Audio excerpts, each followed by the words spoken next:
wasiirka howlaha guudguriyeynta iyo gaadiidka Soomaaliland Cali Maxamed Xasan Cali Mareexaan ayaa howlo shaqo ku yimi magaalada Burco ee xarunta gobolka Togdheer. dadweyne aad u tiro badan ay horkacayeen madaxda gobolka Togdheer ka degmada ayaa kaga hortagay degmada Qoyta kuwaas oo soo galbiyay dhankaas iyo gudaha magaalada Burco. ujeedada wafdigani wasiirka howlaha guud iyo guriyeynta ayaa daarana oo kuurgalida xaaladda biriijyada magaalada Burco ay hore qayladaan uga direen madaxda gobolka ka degmada iyo odayaasha gobolka Togdheer.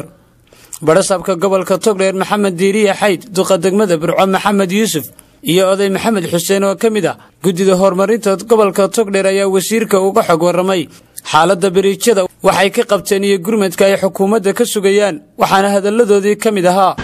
gurmadkan aad ugu timay qaaliga iyadoo hal habeen ay ka soo wareegtay markii aanu hadalay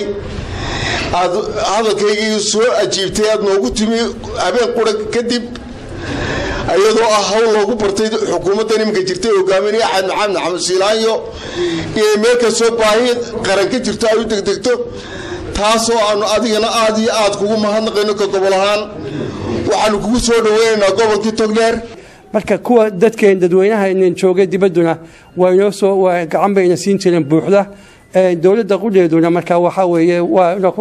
inuu gacan qabanaysa marka inuu aynu dhaqaajino hawsha dhaqaajino markaas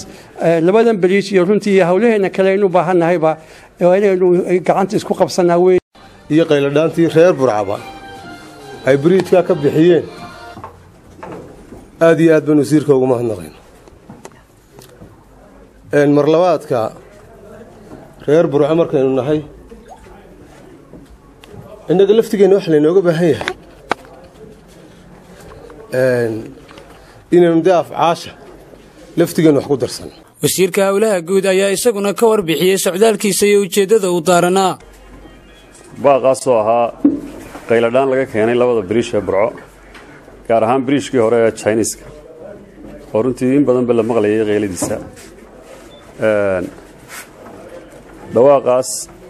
markaanu maqalay iyo warbixintii hore ee wasaaradda iyo hay'adda horumarinta wadooyinka Soomaaliland ay ka hayeen waxaanu si degdeg ah u soo baxnay inaanu hawsha eegno indhahaygana ku soo aragno wixii aanu ka qaban karayna aanu ka qabno intaasi kadib waxa uu wasiirku kormeer indhayn ku soo maray biriijyada magaalada Burco kuwaas oo indhihiisa ku soo arkay waxyeelada ay dadkii soo maray dooxaasi ay saameynta ku yeesheen biriijyadaasi injineer Faarax Xuseen ayaa uga warbixiyay wasiirka baahiyaha biriijkan iyo sidoo kale iyo qarashaadka ku baxaya waxaana uu ka codsaday bulshada gobolka Togdheer iyo xukuumadda Soomaaliland iyo qurba joogta inay sida ugu dhaqsaha badan ay ugu soo gurmadaan biriijkani ugu dambeyntiina wasiirka ayaa ballan qaaday inay wax ka qabanayaan biriijyada daawan maayo waxna waa laga qabanaya dawladda iyo wasaaradda howlaha guud iyo hay'adda horumarinta wadooyinka wakaaladda horumarinta wadooyinka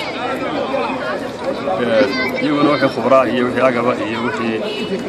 wax laga qabanayo diyaar bay yihiin waxaana uu kormeer ku soo maray geesta kale xafiisyada wasaaradaha howlaha guud iyo sidoo kale xarunta hay'adda wadooyinka Khadar Cabdirasaaq Saleebaan shabakada caalamiga ee Hadwanaag News magaalada Burco.